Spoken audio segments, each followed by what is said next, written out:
I grew up in Huntington Beach and moved out to Georgia in 1995, and have been back here intermittently in my career, but haven't been back for a couple of years. So it's great to be home, and I'm actually going to go to Olvera Street and go get a margarita after I'm done here.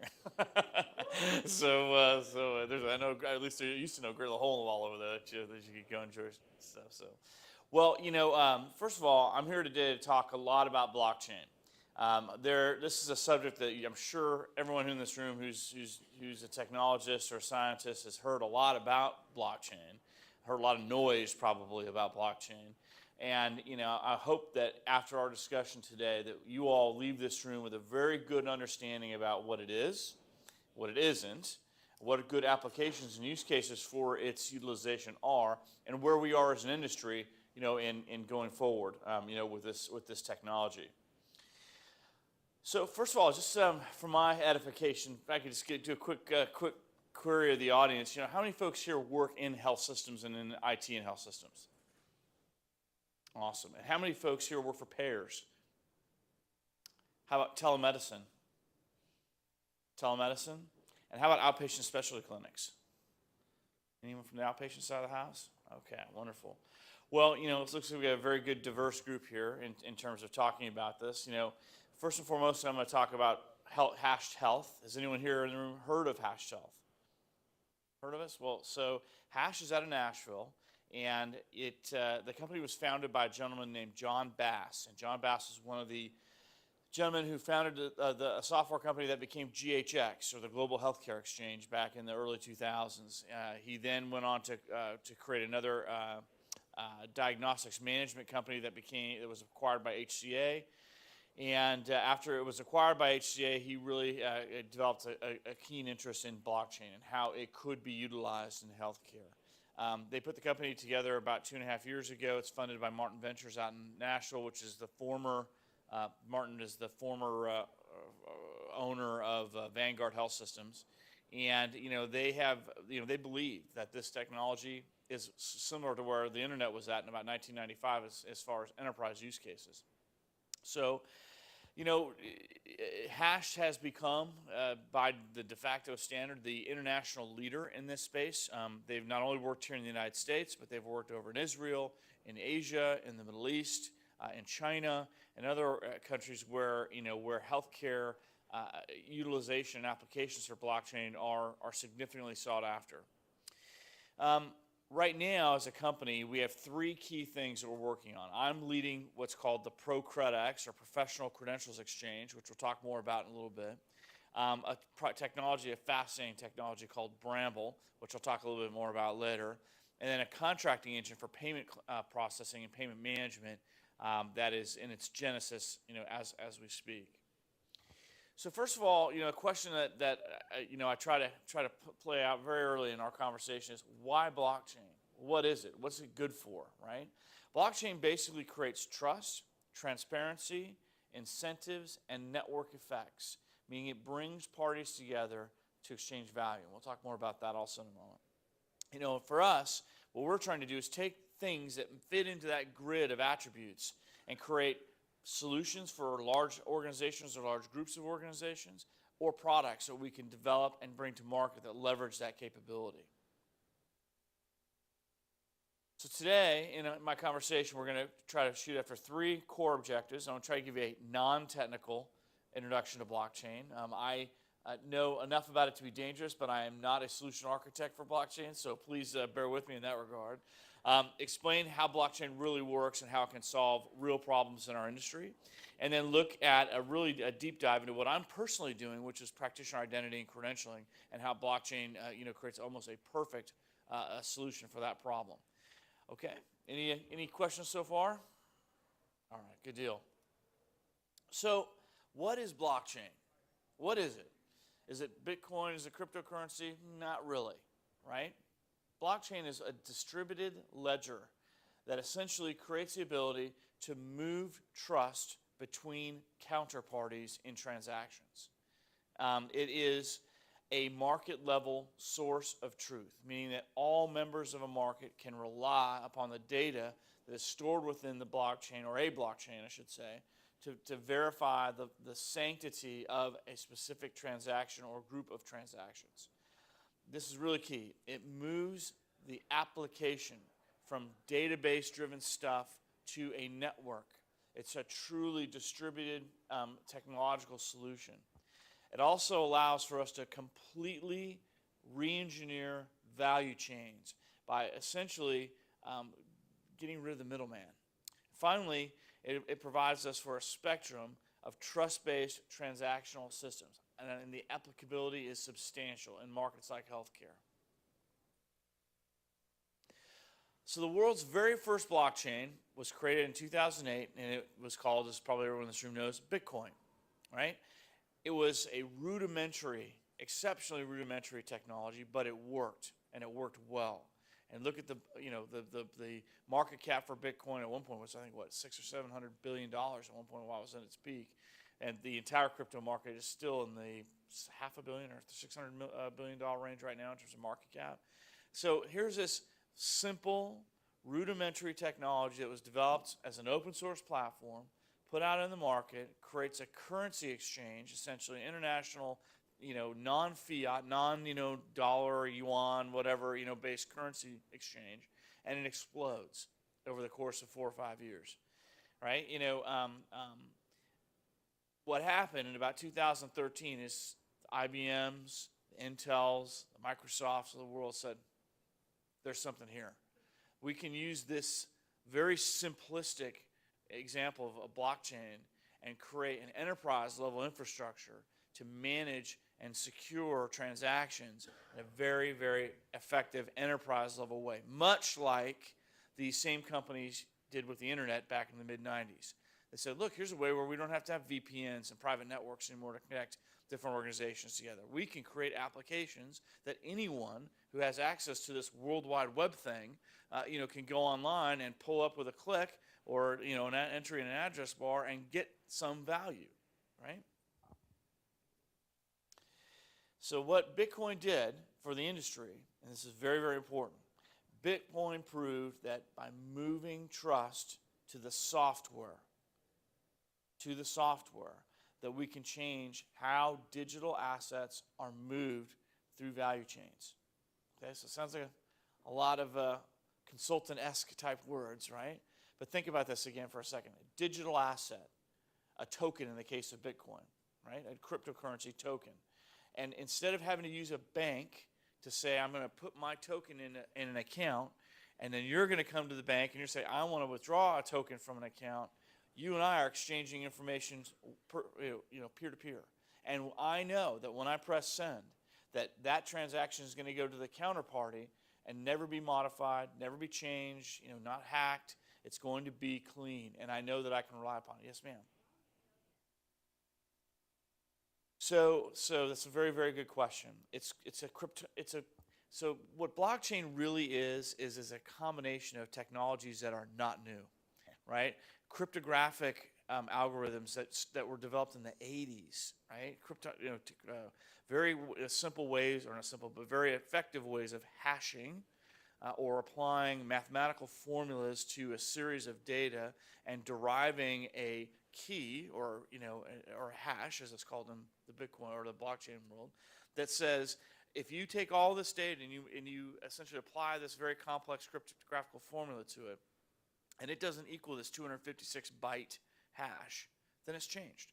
If one character or 2 pixels or whatever change along this stream of data, then it's not valid. Something's changed, and therefore it's invalid. It's not usable, right? And that's how we know, right? And what's interesting, is that there have been hacks of cryptocurrency, but the hacks have occurred through impersonations. So if somebody steals someone's identity and they impersonate someone, get their login and their key to a cryptocurrency deal, and they steal their money, for lack of a better term, impersonate somebody. But no one's been able to hack the blockchain cryptographic algorithm, because it all depends on each transaction depends on the provenance of the prior transaction, right? And it's a system effect, right? So one transaction can't be bogus in a group of 1,000 transactions because they all rely upon each other to be accurate, if that makes sense, right? So it's technologically it's beautiful, right? Because it allows us to digitize trust and allows two folks who don't know each other, or 5 folks or 1,000 folks, to all submit transactions and know that they're real and know that they've never changed, right? So blockchain also, as I mentioned a minute ago, removes the middleman. You know, if you think about our industry alone, think about how much centralization of authority exists all over the place. Everywhere in our industry it exists. Everything's closed. Nobody shares data. The way that a lot of healthcare and other, or I shouldn't say healthcare, but businesses drive profit in this market is by creating friction in transactions, right? By storing and managing information, not sharing it with other organizations, and creating a cost to obtain, acquire, and validate that information, right? Blockchain removes those impedances from the market. And the software does the job of the intermediary themselves, right? They become the banker. They become the clearinghouse. They become the verifier. So the world's second blockchain is called Ethereum. Has anyone heard of Ethereum? Okay, wonderful. Well, this was the spark. Ethereum basically took this very rudimentary blockchain called Bitcoin and created something that could become an enterprise solution. And what was Ethereum, once Ethereum came to market and there was a whole community that develops around it, the Linux Foundation et al., then we started getting momentum around how can we make this work outside of cryptocurrency, right?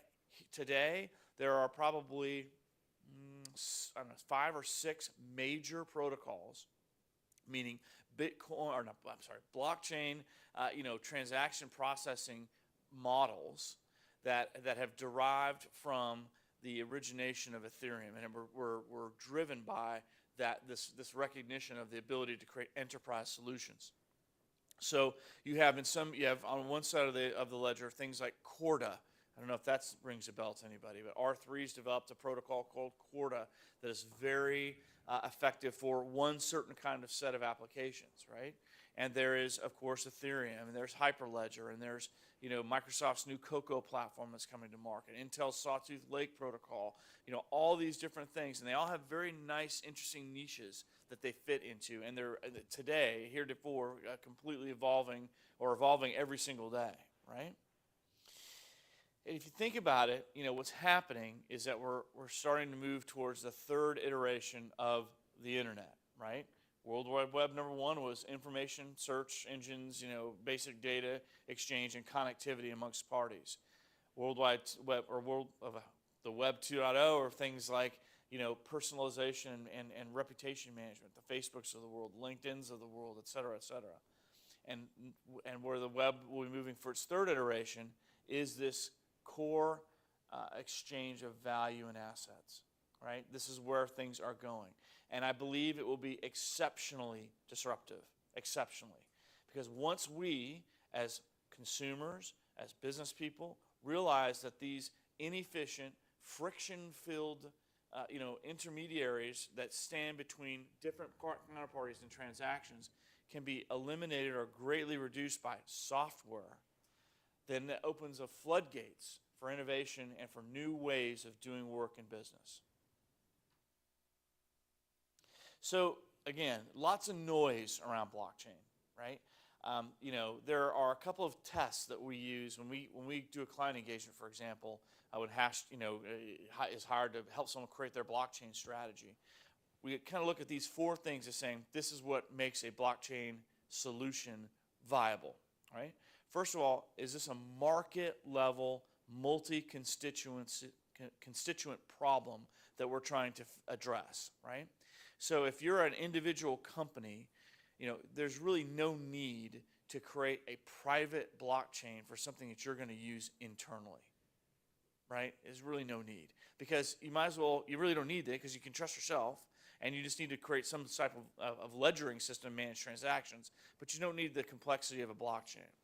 Second, do you need trust? Are you trying to create a solution that addresses a lack of trust between members of a network?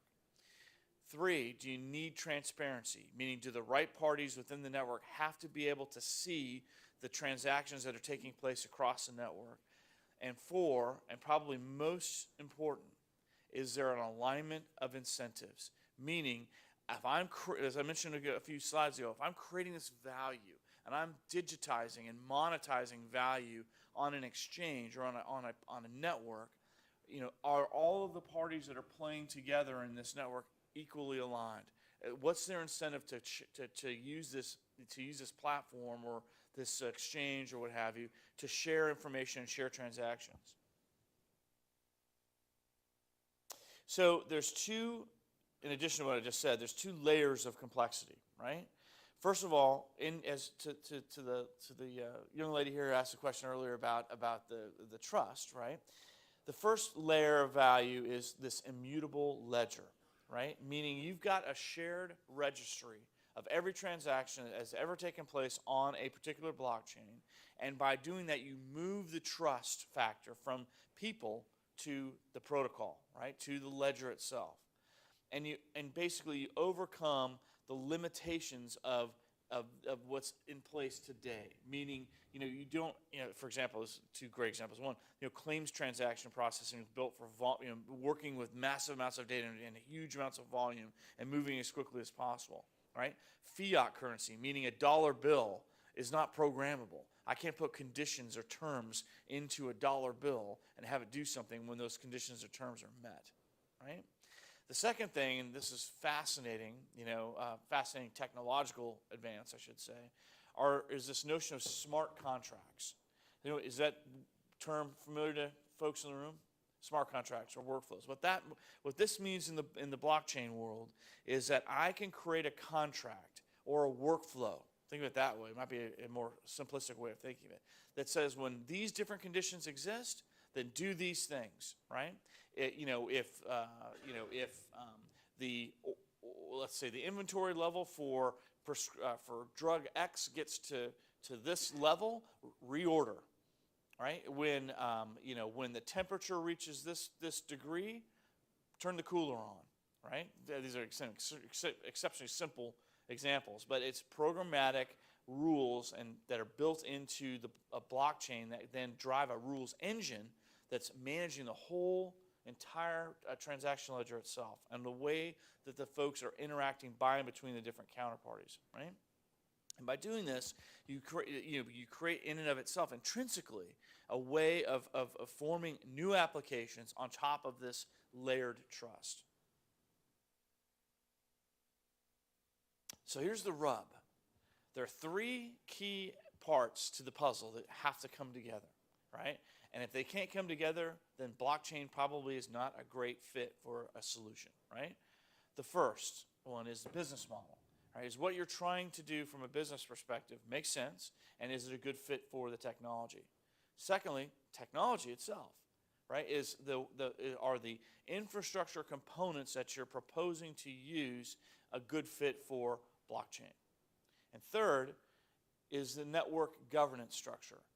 If you have centralized control of a system, that's not a great fit for blockchain, right? If one party, one company is going to control and mandate the entire network of organizations, that's not what blockchain is all about. It's about distribution of the work, the data, process, and value across a network of heterogeneous organizations and individuals. So finding that sweet spot right here is hard. It's not trivial. But when you find an application that fits that sweet spot, it is a beautiful thing. And we'll talk about a couple here in a second. So there's no news to probably 99% of the folks in this room, but healthcare is kind of inefficient. Just kind of, right? And kind of expensive. So, when you really look at the business model of healthcare, if you've gone to one management class in your life, you pretty much could figure out that this is not a really well-architected business, right? First of all, the entire business exists as islands of operations and information, right? We still are wrapped up around the fee-for-service way of thinking and working in this business from top to bottom, right? We're moving away from it, but the paradigm that everyone exists in still is around getting a lab test, going and having a procedure done, seeing a practitioner, and these are all like sort of individual incremental pieces that all come together, and then the entire organization, the network of the market, is completely disintegrated. Right? There is no choice whatsoever, and the pricing is highly irrational. I thought about this today on my way here, and I snickered. I wanted to go to In-N-Out Burger, but I was too early. The first thing I get off the plane, I'm going to find an In-N-Out Burger right now. But I got in at 9:30, and it was unfortunately a little too early for In-N-Out. But I thought about, what if I walked up to the counter and I ordered a double, milkshake, and an order of fries, and the lady said, that'll be $6,435. I said, what? Are you kidding me? This is like $8 the last time I came here. The inflation's gone up that much since I left. But that's what we live in, right? It's just a completely crazy, world where somebody sets a price. You have no idea how that price is set, and you've got to pay, right? Or your insurer has to pay. I'll share an interesting story with you. It's personal, but I found it to be very compelling. So in August of this year, I have a lake house up in North Georgia, and I had just moved back down to Florida, and I had a nightmare in the middle of the night that my house was on fire. And I was at my lake house, and I was in my bedroom in my lake house, and the whole house is on fire. And I jumped out of bed, and I ran straight out my bedroom door, which at my lake house, I turned left and run outside. But in this case, I turned left, and I ran right off the top of my stairwell. And I went tumbling head over heels down, smacked my head into the wall at the bottom of the stairwell, knocked myself out unconscious for 6 hours, and huge head trauma, all kinds of awful stuff. But I lived. I'm here to have a talk with y'all. But 2 weeks later, I get a bill in the mail from Tampa General Hospital for $43,000. 43 grand. I mean, I bought cars that haven't cost that much in my life. Most of us have, right? And I laughed. I was like, this is a joke. And I start going through the bill, and I see $6,000 for lab tests that I know cost about $150 or $200. I see a Motrin. I took 3 Motrin while I was in the hospital, and they were I think $4 a piece. I had a nurse come visit me, and the nurse, 45-minute, counseling was like $1,300 or something like that, and so on and so forth. And I called Tampa General up, and I said, well, how much is Humana going to reimburse you for this? I'm just curious. So, we don't really know. We're not sure. Well, they paid $6,000. They wrote the rest of it off, so 89% write-off of the deal, right? What world other than healthcare would that craziness ever exist in? There is no world. I mean, it's totally insane. So, this irrationality is ripe for something different, right? And the way that we'll solve this irrationality is by connecting value, right? Connecting the value between the counterparties that matter and start to, decrease the control that the middlemen, frankly, in our market have over the way things work. A couple key things. No competition in the marketplace, really, none whatsoever. Massive administrative burden, which we'll talk about a couple of things we're working on in this regard, and everything is siloed. Everything is siloed. So if we look at the space as a whole, you can start decomposing things that would be outstanding for blockchain solutions. When we look at, remember I talked about digital assets, right? Well, what are some of these digital assets that we have that exist today in our market? There are things like EMRs, claims, products and supplies, whether it's pharma or, gauze pads, everything in the supply chain side of things. All kinds of health services themselves. Patients, data, identities, and clinical trial information. All of these areas are use cases that have been researched and studied as having ideal use cases for blockchain, right? One of the products that we're working on is called Bramble. It actually was announced yesterday or the day before at our offices in Nashville. And what Bramble is it is a decentralized way of offering, managing, and disseminating health services, right? We're basically tokenizing health services, right? I'll get to this in a second. It's fascinating. And we create an exchange to acquire these services by the various consumers that would want to consume those processes in the marketplace. And we're creating a rational, remember that word from a slide or two ago, decentralized market for exchanging that, those services. And we're allowing for the buyers and the sellers in the market to innovate in terms of how they want to acquire that work. And we're creating a way of exchanging value in a competitive, transparent way. So, to give you a couple of use cases, I love the first one, the CAT scan or an MRI or what have you. You own an imaging center, and on Thursdays you typically have low utilization, and on Monday afternoons you also have low utilization. So what you want to do is basically create a way to solve that utilization problem, right? And then on the other side, if you are a practitioner, you're restricted as a practitioner to use imaging organizations that are within your network, right? Within your referral network. And essentially what we're doing is creating a way for the imaging center and the practitioner to buy and sell MRI or CT scan services. So the imaging center say, look, I'll put 50 instances of scans on the marketplace for, I'll make a number, $100 a piece. And I'll do MRIs on the marketplace for $500 a piece. And the practitioners acquire those and resell those to their patients or their insurers.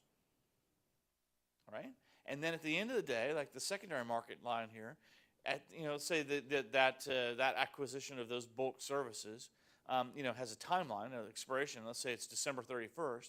Well, come November 15th, the practitioner's office recognizes that they're not going to be able to use up all of these CT scans that they acquired. So they're going to create a secondary market and sell those for $75 a piece to the practitioner's offices down the street, right? And now we're creating markets. Now we're exchanging services, and we're not working with fixed prices or floor prices. We're not working with fixed relationships that require and mandate interaction, right? Bundle payments are also another interesting area, right? That we can leverage these by saying, hey, look, your payment's based on an outcome, and we can track that outcome, and we know basically from integration with other systems, where things are at in the life cycle of a claim resolution, right, or a conditional resolution, and we can create the right financial incentives for all of the members of that process to make sure that patient X transverses through the required process to get them to their desired outcome. Another area that we're working on is looking at new pricing and contracting models, right? And really creating a relationship between payments and real-world activities. Remember how I said a minute ago, a dollar can't talk? Or, you can't program a dollar, right? But you can certainly program a smart contract to say, when these things happen, then this is the payment terms that result from a specific caregiving instance, right? If the patient is compliant with their drug protocol, if the patient resolves their wounds to a specific degree, if the patient feels good psychologically about what's happening to them as a patient, then these conditions are met, and this is the terms and conditions of how you're going to be reimbursed. And then finally, my little chunk of love is this thing called the Professional Credentials Exchange. And I love this. So as a little background, I worked for about 18 years with some of the largest health systems, payers, military, CDC, and others on trying to fix the darn credentialing problem. Right? And if you're a physician or you're a health practitioner in this room, I'm sure when I say the word credentials, you cringe, right? Because it is usually a horrible, awful process that you have to go through all the time, right? And credentialing presents, I think, the ideal use case for early blockchain solutions in healthcare, right?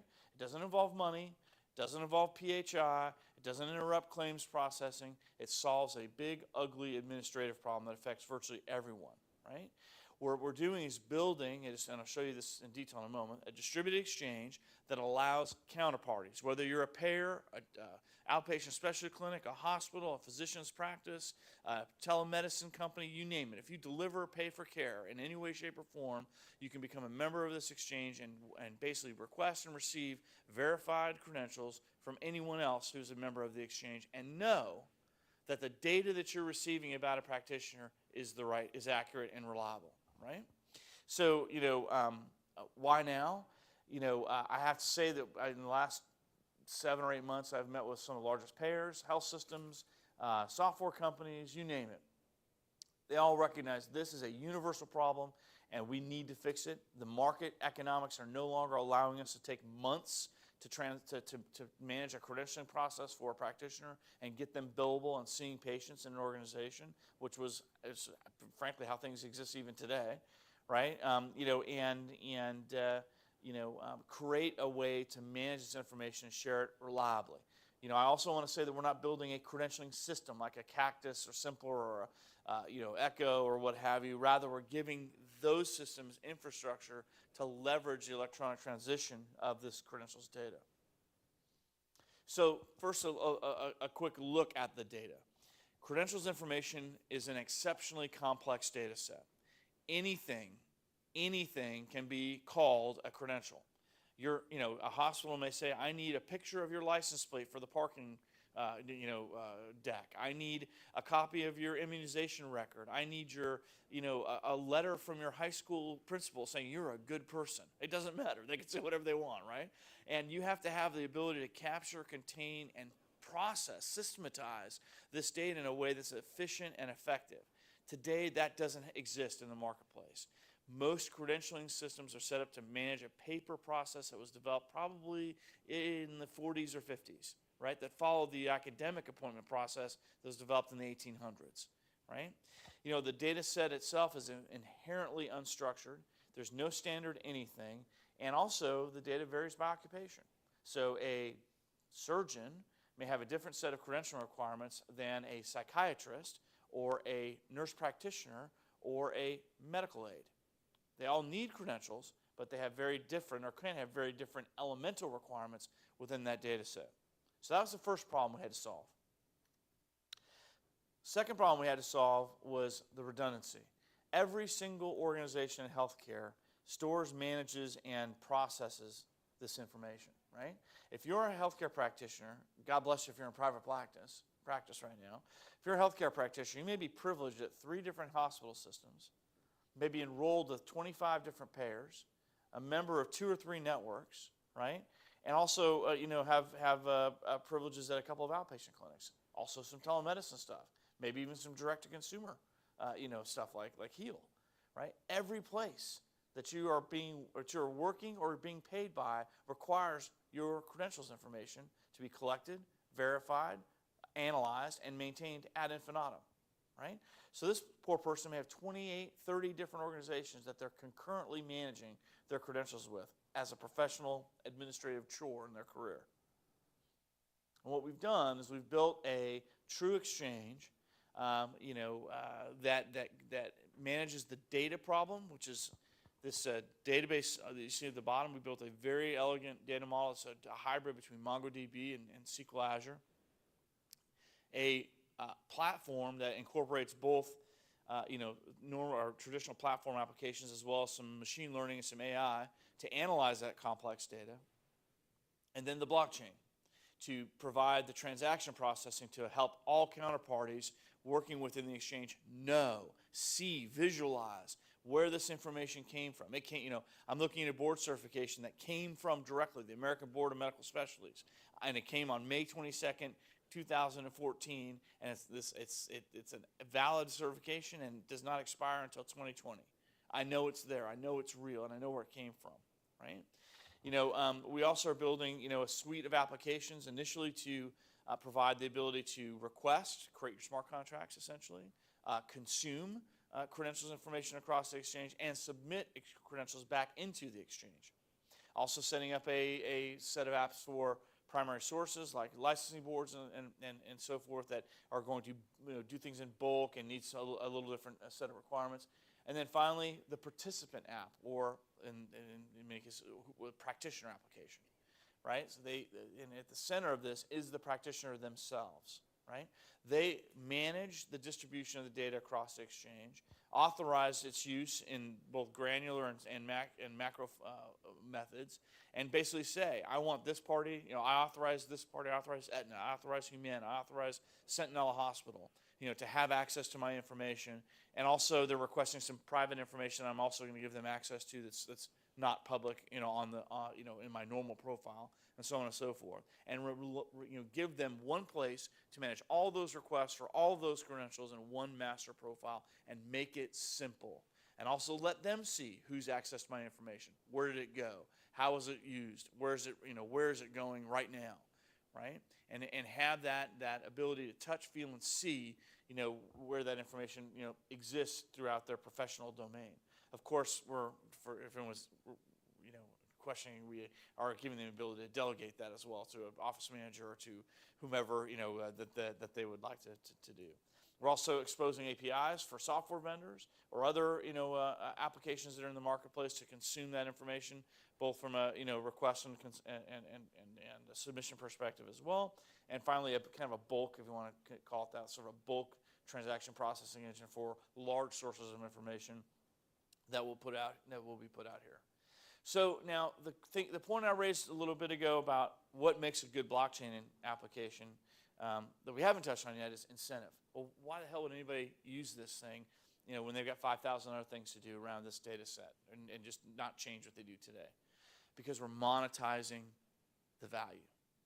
So for example, there's I consider like two sets of credentials information. The easy stuff, you can go on, to California State Medical Licensing Board and pull license verification within a few minutes. Pretty easy to do. You go to DEA, you can electronically pull their database every week if you want to. OIG query, same thing. MPDB, same thing. But things like prior employment, delineation of privileges from a hospital that closed 10 years ago, malpractice claim investigations, adverse actions.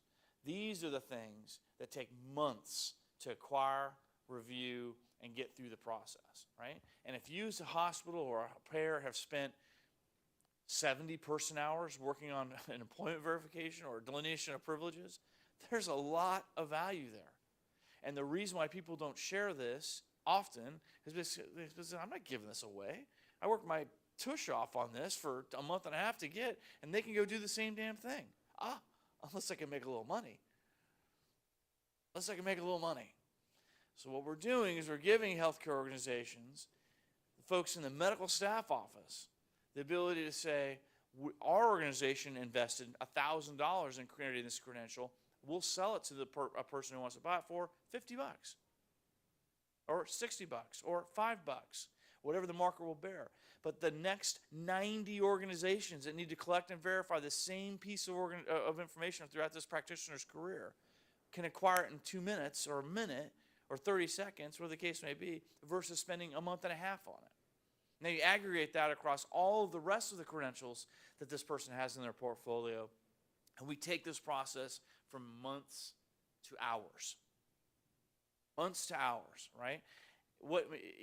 Here's a little bit of an interesting metric. The average cost, forfeited revenue for a hospital alone, just a hospital, for practitioners to be delayed 1 day in credentialing, $7,500.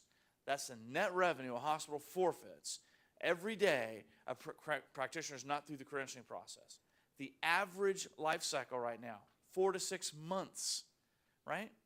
$600,000 to $900,000 of forfeited revenue.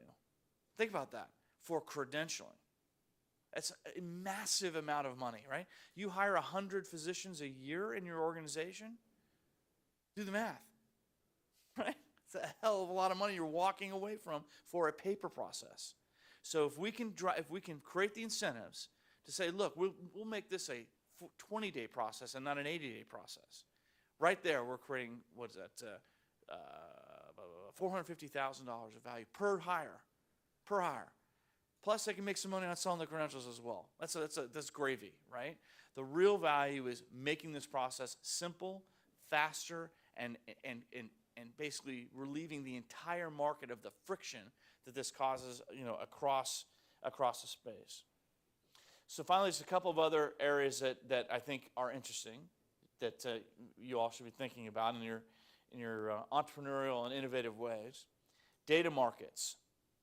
The healthcare is, I just heard the presentation that preceded me, full of data, right? Creating ways of managing and transacting data across exchanges and markets for folks to acquire. Clinical trials data, massive opportunity there, massive, right? We're not in that space, but think about being able to just simply reuse somebody else's clinical trial data. That very notion, it doesn't exist today, right? Multi-center trials administration and provenance, right? So drug trials and things like that. Supply chain, good Lord, we know there's some opportunity there, right? Think about lot number tracking for pharmacological products. Oh my gosh, we have a lot number problem. What do we got to do? We got to go through every single bottle of drug X in our inventory and make sure we don't have a lot number, that's bad or there's a problem with, right? I used to be in the pharmacy business, and we get IV pharmacy products that were bad, and it would be a nightmare across our entire company to make sure we didn't have a bad product in our inventory, right? Patient recruitment and retention, funding, any kind of funding, right? And then, I love this one. This is our humanitarian side of us, reimbursement models for orphan drugs, right? Think about that. It's an ideal use case for something like this. So anyway, if you're a crazy, wacky entrepreneur like me, you love this kind of stuff, right? Because it's creating an opportunity for massive innovation, right? By using blockchain, just like the internet, just like the World Wide Web, whatever it was, 17, 18 years, or no, what was I saying? Dating myself here, 22 years ago, it creates opportunity for whole new business models, new infrastructure, new ways of doing things and thinking about things. I can remember when I was in college, again, dating myself here, the thought of sending an email to somebody. I'd heard about email, right? But, it became commonplace 7 years later, in business. Everybody used email, right? Think about that. 7 years, we changed the whole way people communicated. Remember voicemail? Remember going to the airport and having to use a payphone to check your voicemail? I remember those days, right? They're gone, right? And also, basically to completely disrupt some of the stale, ineffective, highly frictious, business models that we have in this industry, right? And most importantly, we create new jobs and new ways of doing work.